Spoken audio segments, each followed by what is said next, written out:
আসসালামু আলাইকুম। এখন শুনবেন সংবাদ শিরোনাম। ভারী বৃষ্টিতে দ্বিতীয় দিনের মতো ডুবেছে বন্দর নগরীর নিচু এলাকা। কক্সবাজার রুটে ট্রেন চলাচল বন্ধ। একটা প্রিপারেশন নিয়ে বিকল্প পথ খুঁজতে পারতো। অনিয়ম দুর্নীতির আখড়া নাটোর পাসপোর্ট অফিস। সেবাগ্রহীতাদের আবেদন ঠিক থাকলেও অহেতুক ফিরিয়ে দেন কর্মকর্তারা। দালালকে ঘুষ দিলেই নেওয়া হয় জমা। ফেনীর ফুলগাজী উপজেলা পরিষদের ২৬টি চেক জালিয়াতি করে রাজস্ব খাতার টাকা লোপাট। প্রশাসনের মামলা দায়ের ৩ বিএনপিও একদলীয় শাসন কায়েমের পথে হাঁটছে, অভিযোগ নাহিদ ইসলামের।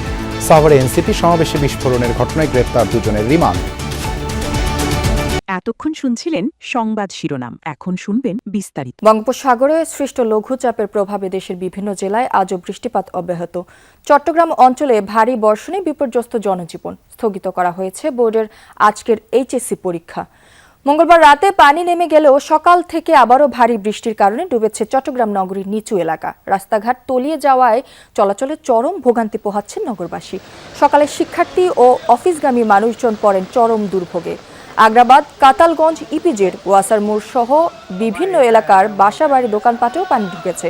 এদিকে রেল লাইনে পানি ওঠায় কক্সবাজার রুটে বন্ধ রয়েছে ট্রেন চলাচল। ঘটনাস্থল পরিদর্শন করেছেন রেল প্রতিমন্ত্রী হাবিবুর রশিদ। তিনি জানান, রেল লাইন থেকে পানি না নামা পর্যন্ত কক্সবাজার রুটে ট্রেন চলাচল বন্ধ থাকবে। ফেরত দেওয়া হবে যাত্রীদের টিকিটের টাকা। তো এটা উচিত ছিল আগে থেকে একটা নোটিশের মাধ্যমে যাত্রীদেরকে জানানো, তারা একটা প্রিপারেশন নিয়ে বিকল্প পথ খুঁজতে পারতো। হঠাৎ করে আমাদের এই যে বললো যে আর যাত্রা বাতিল হয়ে গেল, এই যে আমরা এখন সাফারার, এখন আমরা আবার ঢাকায় ফেরত যাচ্ছি। বিরূপ আবহাওয়ার কারণে রেল লাইনের উপর যে পরিমাণ পানি জমেছে, রেল যোগাযোগ রাখলে এখানে বড় কোনো অ্যাক্সিডেন্ট হওয়ার সম্ভাবনা, দুর্ঘটনা হওয়ার সম্ভাবনা থাকে। সেই জায়গা থেকে আমরা দুর্ঘটনা থেকে রেহাই পাওয়ার জন্য আপাতত আমরা এই বিরূপ আবহাওয়াকালীন সময়ে আমরা চট্টগ্রাম কক্সবাজার রেল যোগাযোগটা বন্ধ রাখি। থেমে থেমে ভারী বৃষ্টিতে খাগড়াছড়ির নিম্নাঞ্চলে লার্মাপাড়া, পেড়াছড়া সহ কিছু এলাকা জলাবদ্ধ। বাড়িঘরে পানি ঢোকায় ভোগান্তিতে বাসিন্দারা। খাগড়াছড়ি সাজেক সড়কের বাগাইহাট এলাকায় পানি ওঠায় বন্ধ যান চলাচল। এছাড়া পানি উঠেছে দীঘিনালা, লংগুদু সড়কেও বন্ধ রয়েছে যান চলাচল। বান্দরবানে সাঙ্গু নদীর পানি বেড়ে শহরে আর্মিপাড়া, কাশেমপাড়া সহ নিম্নাঞ্চল প্লাবিত। দুর্ভোগ পোহাতে হচ্ছে স্থানীয়দের। অনেকেই আশ্রয়কেন্দ্রের দিকে ছুটছেন। এরই মধ্যে জেলায় ২২০টি আশ্রয়কেন্দ্র খোলা হয়েছে। পাহাড় ধসে শঙ্কায় ঝুঁকিপূর্ণ এলাকায় বসবাসকারীদের নিরাপদ স্থানে সরিয়ে নিতে দুর্নীতির আখড়ায় পরিণত হয়েছে নাটোর আঞ্চলিক পাসপোর্ট অফিস। সেবাগ্রহীতাদের আবেদন ঠিকঠাক থাকলেও অহেতুক ফিরিয়ে দেন কর্মকর্তারা। কিন্তু দালালকে ঘুষ দিলেই মুহূর্তের মধ্যে জমা নেওয়া হয় ফর্ম। পাসপোর্ট অফিসের বাইরে গড়ে ওঠা কম্পিউটারের দোকানগুলোই যেন দালালদের অফিস। সিন্ডিকেটের বিষয়ে প্রমাণ থাকলেও নিশ্চুপ পাসপোর্ট অফিসের বড় কর্মকর্তারা। নাটোরের সিংড়া উপজেলার বাসিন্দা বিষ্ণু কুমার সরকার ছেলে ও তার বন্ধুর পাসপোর্ট করতে নাটোর আঞ্চলিক পাসপোর্ট অফিসে গিয়ে বিড়ম্বনায় পড়েন। ডাকঘর সংক্রান্ত ভুল দেখিয়ে আবেদন দুটি ফেরত দেওয়া হয়। নিরুপায় বিষ্ণু দালালের শরণাপন্ন হলে ৩,০০০ টাকার বিনিময়ে ফর্ম জমা দেওয়ার ব্যবস্থা করে দেন সুলতান আহমেদ। সুলতান কম্পিউটারের দোকানে ওনাকে যা বললাম, তো উনি বলে যে ভাই সব কিছুই ঠিক আছে, কিন্তু আপনার এক্সট্রা যদি দুইটা পাসপোর্ট মিলে যদি ৩,০০০ টাকা দেন তাহলে ওইসবগুলো কাগজপত্র কিছুই লাগবে না। অভিযোগের সত্যতা যাচাইয়ে সেবাগ্রহীতা সেজে সেই দালাল সুলতানকে ফোন করা হয়। একটু তাড়াতাড়ি করা যায় কি ভাই? আমি ওই যে ইন্ডিয়াতে যাব, তো মানে পাসপোর্টটা একটু তাড়াতাড়ি দরকার। আমি ইন্ডিয়ার ভিসারি কাজ করি, সুলতান কম্পিউটার পাশের দোকান। পাসপোর্ট আবেদনে কাবিননামা না থাকায় বিষ্ণু কুমারের মতো ফিরিয়ে দেওয়া হয় ওয়াহেদ আলীর দরখাস্ত। তিনি আরেক দালাল শফিকুলকে ১৫০০ টাকা ঘুষ দেন। এরপর মুহূর্তেই আবেদনটি জমা নেন পাসপোর্ট অফিসের কর্মকর্তারা। কম্পিউটারে কাগজ করছিল, সে করছে যে ওই আমার ১৫০০ টাকা ঘুষ দিলে পরে আমরা করে দিব। ১৫০০ টাকা আমি ঘুষ দিনু, দেওয়ার পর তখন আমার কাজ ওরা ওকে করে দিল। অসম্পূর্ণ বলে যে আবেদন ফিরিয়ে দেওয়া হয়েছিল, কেন তা মুহূর্তের মধ্যে জমা নেওয়া হলো, কর্মকর্তারা এই প্রশ্নের উত্তর দিতে পারলেন না। আমার কাজে চেক করে জমা নেওয়া, আমার কাজে চেক করে ব্যাক করা, এটাই আমার কাজ। যদি ডকুমেন্টস ফুলফিল আপ না থাকে তাহলে এটা ব্যাক যাবে, এটাই স্বাভাবিক। হ্যাঁ, প্রথমবার ঘুরে দিলেন ভাই, পরে আবার একই জিনিস ১৫০০ টাকা দেওয়ার পর না এরকম হওয়ার সুযোগ নাই। এবার দালাল চক্রের মুখোমুখি আমরা। প্রথমে অস্বীকার করলেও এক পর্যায়ে স্বীকার করেন পাসপোর্ট অফিসের কর্মকর্তাদের 1200 টাকা দিয়ে কাজ করিয়ে নেন। ফুলগাজী উপজেলা পরিষদের প্রায় 51 লাখ টাকা জালিয়াতি করে সোনালী ব্যাংক থেকে উত্তোলন করার অভিযোগ উঠেছে 3 সরকারি কর্মচারীর বিরুদ্ধে। উপজেলা নির্বাহী কর্মকর্তা বদলিজনিত কারণে দায়িত্ব হস্তান্তরের আগে হিসাব নিকাশ পর্যালোচনা করতে গেলেই বেরিয়ে আসে এমন চাঞ্চল্যকর তথ্য।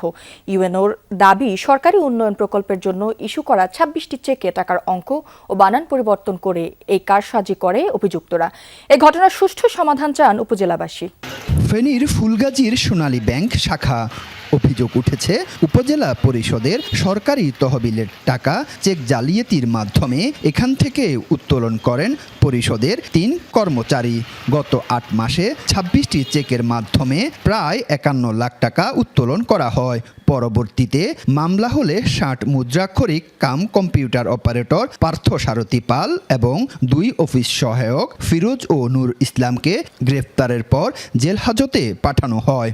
মূল অভিযোগ হচ্ছে তাদের রাজস্ব খাতের কিছু চেকে অতিরিক্ত টাকা উত্তোলন করা হয়েছে, অতিরিক্ত টাকা উত্তোলন করে এবং টাকাটা ব্যাংক ম্যানেজার জানান, উপজেলা নির্বাহী কর্মকর্তার স্বাক্ষরিত চেক পেয়েই পরিষদের সরকারি তহবিলের টাকা প্রদান করা হয়।